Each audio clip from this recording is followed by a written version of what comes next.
সাল্লাল্লাহু আলাইহি ওয়াসাল্লাম মা হাক্কুল ওয়ালিদি আলা ওয়ালাদিহি, নবীজিকে জিজ্ঞাসা করা হলো ছেলে মেয়ের প্রতি কি দায়িত্ব আছে বাম্মার, আপনি বলুন।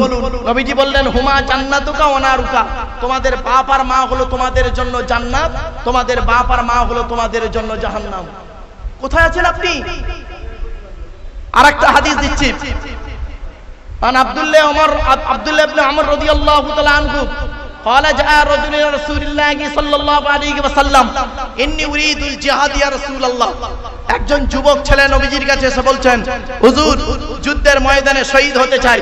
আল্লাহর নবী বললেন ক্বালা হাইয়ুন আবওয়াকা, তোমার বাপ আর মা কি জীবিত আছে? নবীজি বললেন, ছেলেটি বললেন ক্বালা নাম, জি হ্যাঁ। নবীজি বললেন ক্বালা ফাপিগমা ফাজাহিদ, চলে যাও বাম্মা সেবা যত্ন করো, বাম্মা যদি খুশি হয়ে যায় তুমি শহীদের মর্যাদা পেয়ে যাবে। কোথায় আছেন আপনি? বাপকে কাঁদিয়েছেন, মাকে কাঁদিয়েছেন, বাপ মরে গেল, মা মরে গেল, একবারও তার কবরটা জিয়ারত করলেন না। বাপের কবরটায় কি অবস্থায় জঙ্গলের মধ্যে পড়ে আছে, কেন বাপের কবরটা মায়ের কবরটা পরিষ্কার পরিচ্ছন্ন করে রাখতে পারেন না? পরিষ্কার পরিচ্ছন্ন করে জুম্মার দিনে জিয়ারত করতে পারেন না? যদি বলে হুজুর আপনি কি করেছেন, কবরটা গিয়ে একবার দেখে আসবেন আমার বাম্মার কবরটা কি করে রেখেছি, তবে মাজার করিনি, কি করে গেছি পরিষ্কার পরিচ্ছন্ন করে গেছি, জলসায় যখন বেরোই আব্বা মার কবর জিয়ারত করেই বেরোই। বাবা বাস্তবটাই বলে যাচ্ছি, বাম্মার নামে গরিব ফকির খাওয়াতে পারেন না? আল্লাহ আপনাদের এত টাকা দিয়েছে, বাম্মার নামে প্রতি বৃহস্পতিবারে কি শুক্রবারে বাম্মার নামে 4টে ফকির খাওয়াতে পারেন না? যদি বলেন হুজুর আপনি কি করেন, খাওয়াই বাবা। বাস্তবটাই বললাম, বাস্তবটাই বলে যাচ্ছে আপনাদের। আল্লাহর রহমত নাজিল হবে, আল্লাহর রহমত নবী পাকের কদমে উসিলা, বাম্মা ওস্তাদ পীরের দোয়ার উসিলা আল্লাহ পাক আজকে এই জায়গায় এনেছে। বাস্তবটা আপনাদের বলে যাচ্ছি, আপনারাও চেষ্টা করুন, আপনারাও চেষ্টা করুন, বাম্মার সেবা যত্ন করুন, বাম্মাকে কোনোদিন কাঁদাবেন না, ছেলের দায়িত্ব পালন করুন। তাহলে 1 নাম্বার হলো স্বামী হিসাবে, 2 নাম্বার বাপ হিসাবে, 3 নাম্বার ছেলে হিসাবে, 4 নাম্বার ভাই হিসাবে কি দায়িত্ব পালন করেছো? ভাই, বাপ মরে গেছে, বড় ভাই বেঁচে আছে, বাপ মরে গেছে, বড় ভাই বেঁচে আছে, ছোট ছোট ভাইদের সম্পত্তি ভাই বড় ভাই নিজের নামে রেকর্ড করে বসে আছে। উনি আবার হাজি সাহেব, ছি ছি, ওকে হাজি সাহেব বলতেই ঘৃণা লাগে। আল্লাহর কোরআন বলেছে, আমি বলি নাই, ইন্নাল্লাযীনা ইয়াকুলুনা আমওয়ালাল ইয়াতামা যুলমান ইন্নামা ইয়াকুলুনা ফি বুতুনিহিম নারা ওয়া সায়াসলাউনা সাঈরা। 4 নম্বর পারা 17 নম্বর পৃষ্ঠা 14 নম্বর লাইন, সূরার নাম সূরা নিসা 10 নম্বর আয়াত। আল্লাহ বলছেন নিশ্চয়ই যারা ইতিমের মাল ভক্ষণ করে, ইতিমের টাকা খেয়ে নেয়, ইতিমের মাল খেয়ে নেয়, তারা তাদের পেটে নরকের আগুনগুলো ঢোকাতে শুরু করে। মনে রাখবেন, কঠিন পাপ কাজ হলো মদ খাওয়া যেমন হারাম, সুদ খাওয়া তেমন হারাম, বিয়ের পণ্য নেওয়া তেমন হারাম, জমির আলচুরি করা তেমন হারাম, মিথ্যা কথা বলা তেমন হারাম, আর ইতিমের মাল খেয়ে নেওয়াটাও তেমন হারাম। আল্লাহ পাক কোরআনে বলেছেন ইতিমের মাল খাবে না, লা তাকরাবু মালাল ইয়াতীমি ইল্লা বিল্লাতী হিয়া আহসান। সূরা বানী ইসরাঈলে বলা হয়েছে খবরদার ইতিমের মালের ধারে বাড়ে যাবে না। অনেকে আছে দেখবেন ইতিমের মাল খাওয়ার জন্য প্রস্তুত হয়ে আছে। বাস্তব বলে যাচ্ছি, আজকের আপনারা ইতিমের মাথায় হাত বুলাবেন। আল্লাহর নবী করতেন কি, হাদিস মানজারা, আল্লাহর নবী করতেন কি, মান আবায়াত, আল্লাহর নবী বলেছেন মান আবায়াতিমান। ঘটনাটা বলি আপনাদেরকে, নবীজি মদিনার বাজারে যখন বেরোতেন, বাচ্চা বাচ্চা ছেলেদের দেখতে পেলে বাচ্চারা কি করত, নবীজিকে সালাম দিত। নবীজি বাচ্চাদের সালাম দিতেন, আর নবীজি বলতেন তোমার নাম কি? বাচ্চা তার নাম বলল। তোমার বাপের নাম কি, মায়ের নাম কি বলল। নবীজি জিজ্ঞাসা করতেন তোমার আব্বা মা বেঁচে আছে? ওদের মধ্যে যদি কোনো বাচ্চা বলতো আমার আব্বা মা দুজনেই মারা গেছে, তখন করতো কি জানেন, নবীজি ওই বাচ্চাটাকে বুকে জড়িয়ে ধরে বলতেন তোমার বাম্মা কেউ নেই, আমি মোহাম্মদ, আমার বাম্মাও কেউ নেই। তো নবীজি বলতেন মান আবা ইয়াতীমান মান আবা ইয়াতীমান ইলা তুআমিহি ওয়া শারাবিহি আও জাবাল্লাহু লাহুল জান্নাহ।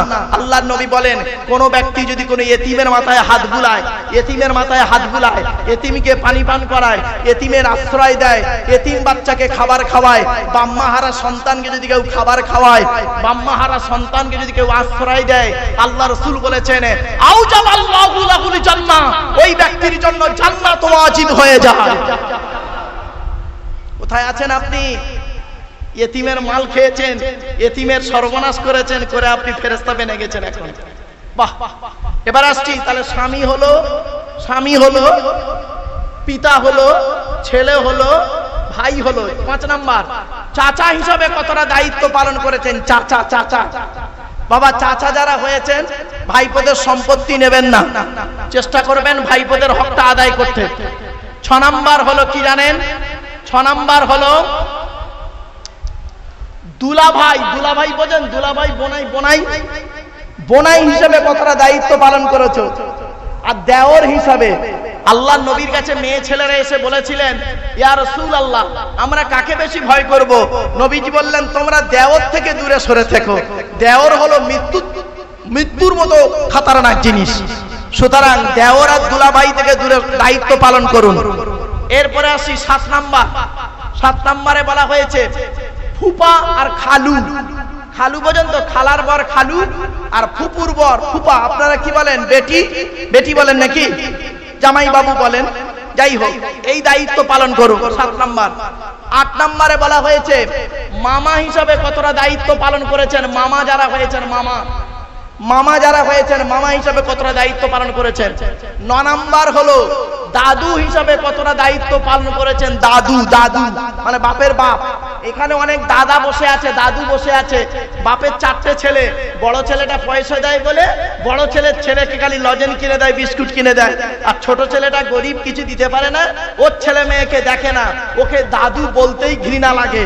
অনেক দাদু আছে, ওরা আমার গালে দাঁড়িয়ে রেখেছে, নামাজও পড়ে। ঠিক না বে? ঠিক।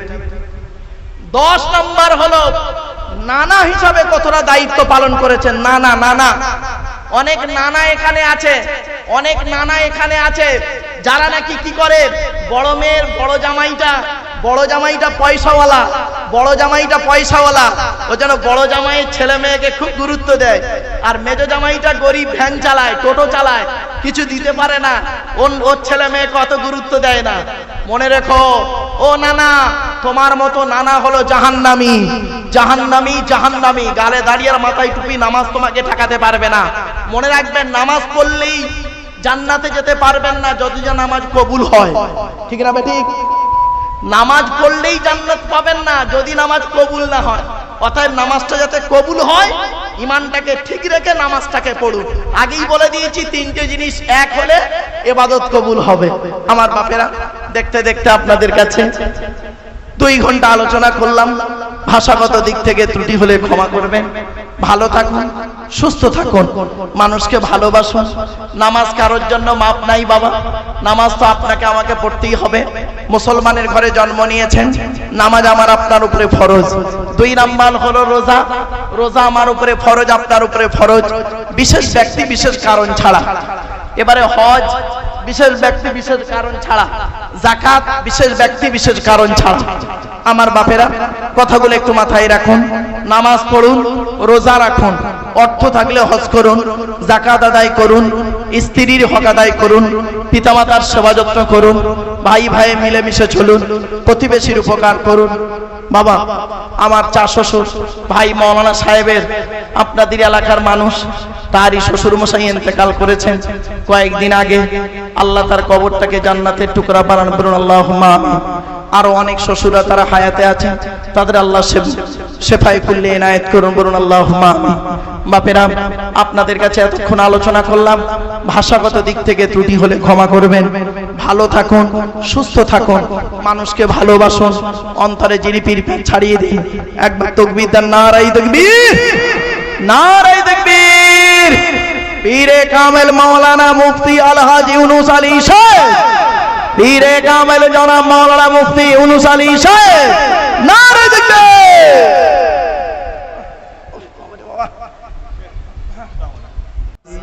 ধৈর্য সহকারে একটু শোনার চেষ্টা করবেন। আজ আমি আপনাদের কাছে মাত্র 4টি বিষয়ের উপরে আলোচনা রাখবো ইনশাআল্লাহ। সেটি হলো 1 নাম্বার, আমার আপনার সৃষ্টিকর্তা রব মহান আল্লাহ সুবহানাহু ওয়া তাআলা সম্পর্কে। 2 নাম্বার হলো যাকে সৃষ্টি না করলে কুল কায়নাত, আসমান জমিন পৃথিবী কিছুই সৃষ্টি হতো না, সেই সৈয়দুল মুরসালিন রাহমাতুল লিল আলামিন মুহাম্মদ মুস্তাফা সাল্লাল্লাহু আলাইহি ওয়াসাল্লাম সম্পর্কে আপনাদের কাছে কিছু আলোচনা রাখবো ইনশাআল্লাহ। 3 নাম্বার হলো বাস্তব জীবনে আমরা কিভাবে চলবো, বাস্তব জীবনে কিভাবে আমরা চলবো, সেই চিন্তা ভাবনা নিয়ে আমরা আজকের আলোচনা কিছু রাখব। 4 নাম্বার আলোচনা রাখব আল্লাহর ওলিদের সম্পর্কে আলোচনা রাখব আপনাদের কাছে। ওলি কাকে বলে, ওলি হতে গেলে কতগুলো গুণ থাকা দরকার, কোন ব্যক্তিকে আপনারা আল্লাহর ওলি বলবেন, আজ আমি আপনাদের কাছে টু দি পয়েন্টের উপরে কয়েকটি কথা রাখবো ইনশাআল্লাহ। আশা করি আপনারা আমার আলোচনার ভূমিকাটা শুনি বুঝতে পেরেছেন আলোচনার বিষয়বস্তু।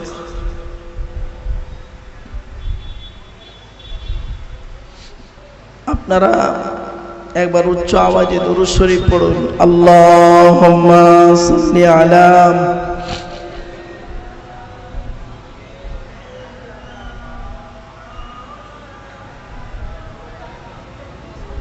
وعلى آل سيدنا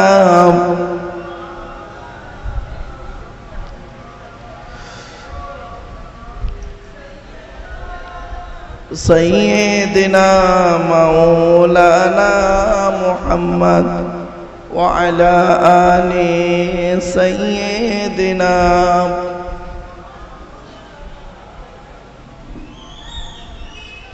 আমার বাপেরা টু দি পয়েন্টের উপরে কয়েকটা আলোচনা। সর্বপ্রথম আলোচনা আমি রাখবো আপনাদের কাছে আমাদের সৃষ্টিকর্তা আল্লাহ সম্পর্কে।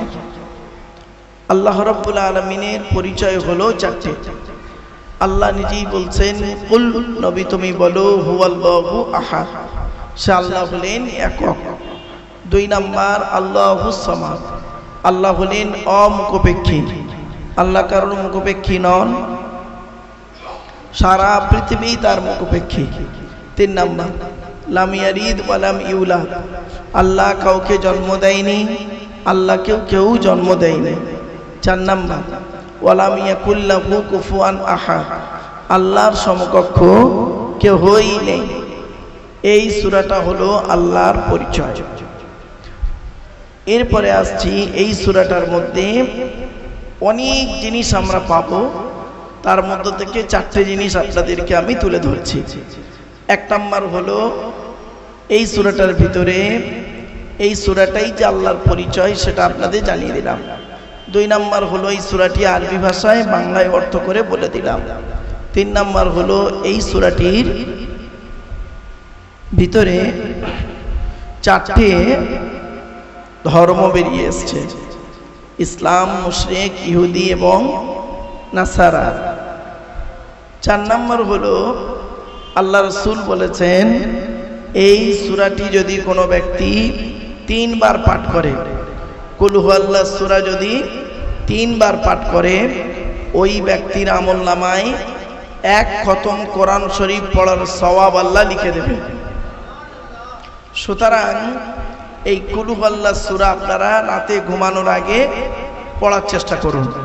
আল্লাহর নবী করতেন কি, কুল আউযু বিরাব্বিল ফালাক, কুল আউযু বিরাব্বিন নাস আর কুল হুয়াল্লাহ, আয়াতুল কুরসি ঘুমানোর আগে এগুলো তেলাওয়াত করে ঘুমাতেন। তো আপনি আমি আমলটা যদি করতে পারি তাহলে অনেক সমস্যা থেকে আল্লাহ পাক অনেক সমস্যার সমাধান আমাদের করে দেবেন ইনশাআল্লাহ। এবারে আসছি এই সূরাই জানিয়ে দিচ্ছে সৃষ্টিকর্তার পরিচয়টা কি। 1 নাম্বার আল্লাহ বলেন একক, আমাদের বিশ্বাস একটাই থাকবে, আমরা যেখানেই যাই করি না কেন আমরা মাথা নত করব, সাজদা দেব, ভিক্ষা চাইব একমাত্র শুধুমাত্র একজনের কাছে, তিনি হলেন আল্লাহ। আল্লাহ ছাড়া অন্য কারোর কাছে মাথা নত করা যাবে না। সে যত বড় পীর সাহেব, মনি সাহেব, মুফতি সাহেব, ইমাম সাহেব, বক্তা সাহেব হোক না কেন। এমনকি বলা হয়েছে আপনি সাজদা যেখানে দেবেন একমাত্র আল্লাহকেই সাজদা দেবেন। আল্লাহ পাক কোরআনে বলেছেন, লা তাসজুদু লিশ-শামসি ওয়ালা লিল-কমারি উসজুদু লিল্লাহ, তোমরা আল্লাহকে, চন্দ্রকে সেজদা দিও না, সূর্যকে সেজদা করো না, উসজুদু লিল্লাহ, তোমরা আল্লাহকে সেজদা করো।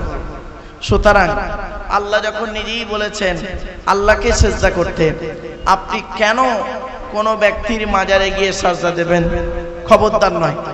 আল্লাহর ওলিকে ভালোবাসুন, আল্লাহর ওলির কবর জিয়ারত করুন, আল্লাহর ওলির কবরটাকে সংরক্ষণ করুন, কিন্তু আল্লাহর ওলির কবরে গিয়ে শিরিক করবেন না। কবর সাজদা দেওয়া শরীয়ত সম্মত নয়, এটা মনে রাখবেন।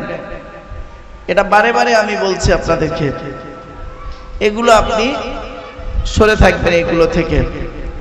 আর একটা কথা আপনাদেরকে বলি, আল্লাহর ওলিকে ভালোবাসুন। আল্লাহর ওলিকে ভালোবাসতে গিয়ে আপনি এমন কাজ করবেন না শরীয়ত বিরোধী কাজ, যেটা কোরআন হাদিস গ্রহণ করে না। এগুলো থেকে দূরে সরে থাকুন। তাই আল্লাহ রাব্বুল আলামিন বললেন, এই পৃথিবীর সব জিনিসের মালিক হলাম আমি আল্লাহ, আর পৃথিবীর মানুষ তোমরা মাথা নত করো, সাজদা দেবে, ভিক্ষা চাইবে একমাত্র শুধুমাত্র একজনেরই কাছে, তিনি হলেন আল্লাহ। এটা আপনার মাথায় সর্বপ্রথম যেন থাকে। এবং আল্লাহকে বিশ্বাস করবেন কতটুকু? পৃথিবীর সব কিছু চাইতে বাপ মা ভাই বোন দাদা দাদি নানা নানি খালা খালু ফুপা ফুপু মামা মামি শ্বশুর শাশুড়ি স্ত্রী ছেলে মেয়ে টাকা পয়সা ধন সম্পদ সব চাইতে সর্বপ্রথম আপনার আমার কাছে হবে কে? আল্লাহ। আল্লাহই হলো আমার শ্রেষ্ঠ। আল্লাহ রাসূল বলেছেন, যতক্ষণ পর্যন্ত আল্লাহ এবং নবী তোমার সবচাইতে আগে না থাকবে, ভালোবাসার দিক থেকে, বিশ্বাসের দিক থেকে, ভরসার দিক থেকে, ততক্ষণ পর্যন্ত তুমি খাঁটি মোমেন বলে দাবি করতে পারবে না। এটা মাথায় রাখুন। ভরসা করবেন আল্লাহর উপরে ভরসা করুন, কোনো ব্যক্তির উপরে ভরসা করবেন না। আল্লাহ পাক কোরআনে বলেছেন, ইজা আযামতা ফাতাওয়াক্কাল আলাল্লাহ ইন্নাল্লাহা ইউহিব্বুল মুতাওয়াক্কিলিন।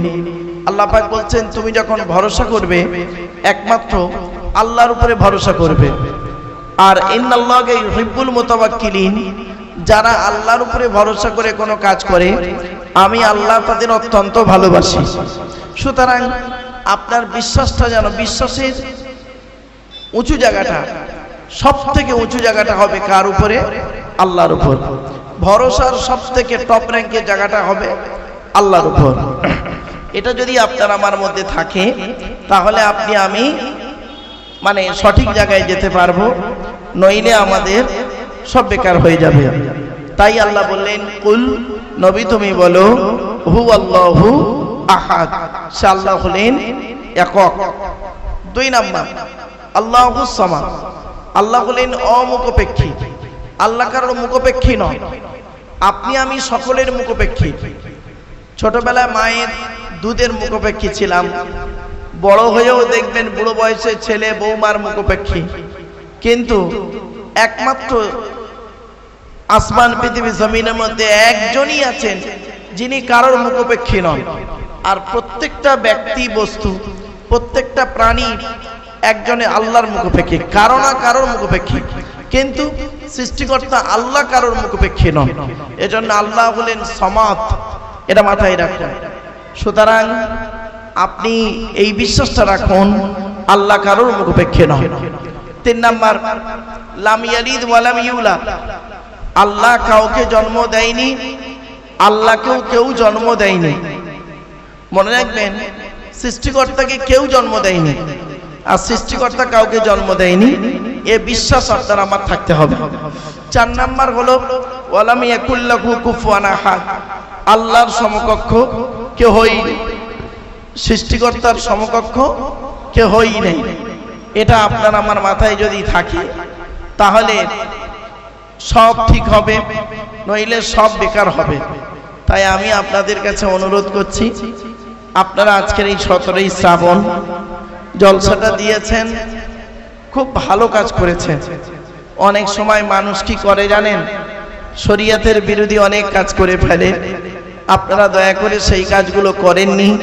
কোরআন হাদিস ইজমা কিয়াস মোতাবেক আপনি কাজগুলো করছেন। বাবা বাবা আমি একটা কথা বলি, মিডিয়াগুলোকে বলছি, বাবা তোমরা একটু সাইড টাইট করে বসো বাবা, একটু সাইড করে বসো বাবা, যাতে করে এই লোকগুলো দেখতে অসুবিধা হচ্ছে। তাই আমার অনুরোধ বাবা, তোমরা একটু এমন জায়গায় করে বসো যাতে করে এদের অসুবিধা না হয়।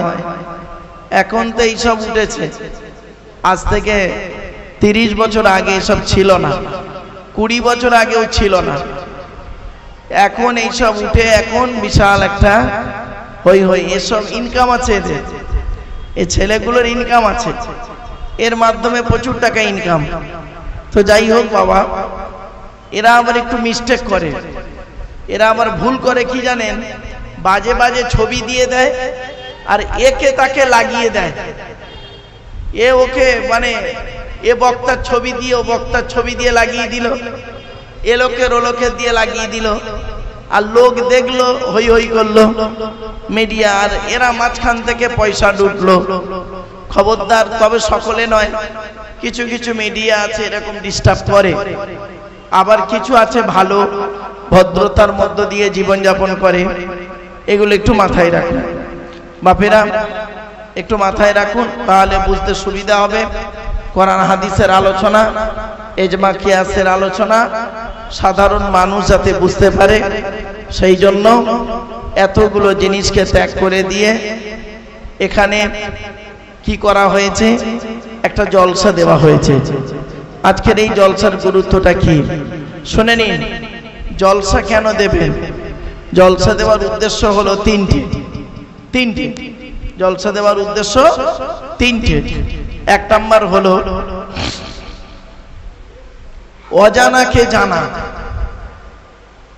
এক নাম্বার অজানাকে জানা, জলসা দেওয়ার উদ্দেশ্য কি? অজানা জানা, একটু ধৈর্যের পরিচয় দিন, নিজেরাই বুঝতে পারবেন এখানে বসে। 2 নাম্বার হলো ভুল সংশোধন করা। কি ভুল সংশোধন করা? একটু ধৈর্যের পরিচয় দিন। 3 নাম্বার হলো কিছু পরামর্শ নিয়ে নেওয়া। কি পরামর্শ দেব আমি আপনাদেরকে? আল্লাহর কোরআন, নবীর হাদিস থেকে আপনাদেরকে আমি কিছু পরামর্শ দেব। সেই পরামর্শ মোতাবেক যদি আপনি আমি পৃথিবীতে চলতে পারি, শান্তিতে থাকতে পারবো, আশা করা যায় ইনশাআল্লাহ আবুল আজিজ কিয়ামতের মাঠে নাজাত পাবো। এই 3টে কারণে জলসা দেওয়া হয়। আরেকটা কথা আপনাদের বলে দিচ্ছি, শুনে নিন বাপেরা। জলসা দিতে গেলে 3টে জিনিসকে ঠিক রাখবেন। 3টে জিনিস জলসা যখনই দেবেন, আপনাদের বলে যাচ্ছি, 3টে জিনিসকে ঠিক রাখবেন। 1 নাম্বার হলো বক্তা, 2 নাম্বার হলো কমিটি, 3 নাম্বার হলো শ্রোতা। বক্তার কি দেখবেন? বক্তার 2টো জিনিস দেখা দরকার। 1 নাম্বার বক্তাটি আমল আছে কিনা, ঠিক আছে? আর 2 নাম্বার বক্তাটির চরিত্রটা ঠিক আছে কিনা। এই 2টো জিনিস দেখবেন। খবর নিয়ে একটু দেখবেন বক্তাটি 5 ওয়াক্ত নামাজ পড়ে কিনা, রমজান মাসে রোজা রাখে কিনা, বক্তাটি তার পিতামাতার ভাত দেয় কিনা, বক্তাটি স্ত্রীর হক আদায় করে কিনা, বক্তাটি তার ছেলে মেয়ের সঙ্গে ভালো সম্পর্ক রাখে কিনা, বক্তাটি তার ভাই বোনের সঙ্গে ভ্রাতৃত্ব ভালোবাসা বজায় রাখে কিনা, একটু খবর নেবেন। আর 2 নাম্বার হলো বক্তাটি চরিত্রটা ঠিক আছে কিনা, খবর নেবেন। তো 1 নাম্বার হলো বক্তা, 2 নাম্বার হলো কি? কমিটি। জলসা কমিটি আলাদা আর মসজিদ কমিটি আলাদা। জলসা কমিটি হতে গেলে কমসে কম 3টে গুণ থাকতে হবে। 1 নাম্বার হলো কি? সৎ হতে হবে। আচ্ছা, সৎ কোন লোকটাকে বলে? 5 ওয়াক্ত নামাজ পড়লেই সৎ? গালে দাড়ি রাখলে সৎ না? চলেন একটু খুলে বলে দিই। আল্লাহর নবী একদিন সাহাবীদেরকে বলছেন, তোমরা আমাকে 2টো জিনিসের গ্যারান্টি দিতে পারবে? তো সাহাবীরা বললেন, হে নবী, আমরা যদি আপনাকে 2টো জিনিসের গ্যারান্টি দিই, বিনিময়ে আপনি আমাদের কিছুর গ্যারান্টি দেবেন? তো রাসূল করিম সাল্লাল্লাহু আলাইহি সাল্লাম বললেন, হ্যাঁ, তোমরা যদি আমাকে দুটো জিনিসের গ্যারান্টি দাও, আমি তোমাদের জান্নাতের গ্যারান্টি দিয়ে দেবো। জোরে বলুন সুবহানাল্লাহ। আচ্ছা, নবীজি বললেন দুটো জিনিসের গ্যারান্টি তোমরা আমাকে দাও। তো দুটো জিনিসের গ্যারান্টি কি? আপনাদেরকে আমি অনুরোধ করে বলছি, দুটো জিনিসের গ্যারান্টি আজকের আপনারা দিন এখানে। এক নাম্বার, নবীজি বললেন দুই ঠোঁটের মাঝখানে, দুই ঠোঁটের মাঝখানে এই জিভের গ্যারান্টি দাও। হারাম খাবার খাওয়া থেকে জিভটাকে ঠিক করো, বাজে ভাষা বলা থেকে জিভটাকে ঠিক করো, পরনিন্দা পরচর্চা করা থেকে জিভটাকে ঠিক করো। আর দু নাম্বার হলো দুই রানের বীজখানে লজ্জাস্থানের গ্যারান্টি দাও। ব্যাস, আমি আপনাদের বলে যাচ্ছি, বোদরার মানুষ আপনারা, আপনাদের আমি অনুরোধ করে যাচ্ছি, বাপ দুটো জিনিসের গ্যারান্টি দিন, আপনি জান্নাতি। দুই ঠোঁটের মাঝখানে এই জিভের গ্যারান্টি দিন, আর দুই রানের বীজখানে লজ্জাস্থানের গ্যারান্টি দিন। ব্যাস, হারাম খাবার খাওয়া থেকে দূরে সরে থাকুন। তো দেখি, আপনি হালাল খাবার খেয়ে ইবাদত করুন, কবুল হবে। আর হারাম খাবার খেয়ে নামাজ পড়বেন, ও নামাজ কবুল হবে না। হারাম খাবার খেয়ে রোজা রাখবেন, ও রোজা কবুল হবে না। আপনাদেরকে আমি বাস্তবটাই বলছি। আর একটা কথা আপনাদের বলে যাচ্ছি, শুনে নিন, শুনলে একটু চমকে যাবেন। আচ্ছা বাবা, একটা আখেরি দোয়া হবে তো, বলেন না, একটু কথা বলেন। আচ্ছা, এই দোয়াটা আল্লাহর দরবারে কবুল হবে বুঝবেন কি করে? শুনে নিন। আল্লাহর নবীর কাছে একজন যুবক ছেলে এসে বলছেন, ইয়া রাসূলুল্লাহ, আমরা যে মোনাজাত করি, দোয়া করি, এই দোয়াটা আল্লাহর দরবারে কবুল হয় বুঝবো কি করে? নবীজি বললেন, শোনো, দোয়া কবুল হওয়ার 5টা শর্ত আছে। কটা? জোরে বলুন। 5টা শর্ত। আজ আমি আপনাদের বলে যাচ্ছি, এই 5টা শর্ত যার মধ্যে পাবেন, চোখ বন্ধ করে বলে দেবেন ওই লোকটার দোয়া আল্লাহ কবুল করবে। আর এই 5টা শর্ত যার মধ্যে পাবেন না, ও যত বড় পীর সাহেব হোক, মলি সাহেব হোক, আর মুফতি সাহেব হোক, আর ইমাম সাহেব, বক্তা সাহেব, হাজি সাহেব হোক, ও দোয়া আল্লাহ কবুল করবে না, করবে না, করবে না। কি কি 5টা জিনিস শুনে নিন। আল্লাহর নবী বললেন, এই যুবক, দোয়া যখন চাইবে, দোয়া যখন চাইবে, হালাল খাবার খেয়ে দোয়া চাইবে। দোয়া যখন চাইবে, হালাল খাবার খেয়ে দোয়া চাইবে। হারাম খাবার খেয়ে মোনাজাতে কাঁদছে, ও দোয়া কবুল করবে। এই পীর সাহেব নিজেই যদি হারাম খায়, তা সেই পীর সাহেব যদি দোয়া করে কবুল হবে? জীবনে হবে না। মলি সাহেব, মুফতি সাহেব যদি হারাম খাবার খায়, আর সেই খাবার খেয়ে যদি দোয়া চায়, আর আপনাদের ধারণা হয় মলি সাহেব, পীর সাহেবরা দোয়া করলে আল্লাহ কবুল করবে, কিন্তু এত সহজ নয় বাবা। গালে দাড়ি থাকলে আর বড় জামা পরলে পীর সাহেব নয়। আজ আমি কয়েকটা কথা বলে যাচ্ছি। পীর হতে গেলে তার যে শর্তগুলো আছে কল্পনা করতে পারবে না। যাকে তাকে পীর সাহেব বলবেন না, যাকে তাকে পীর সাহেব বলবেন না। পীর হতে গেলে, ওলি হতে গেলে কতগুলো গুণ থাকতে হবে জানেন? শুনে নিন। ওলি হতে গেলে কমসে কম 50টা গুণ থাকতে হবে। কটা? 5টা গুণ নেই, তাকে পীর সাহেব বলছেন? যত সব ভণ্ডামিগিরি কারবার, 5টা গুণ ঠিক মতো নেই তার মধ্যে, তাকে পীর সাহেব বলে মাথায় তুলে দিয়েছেন আপনারা।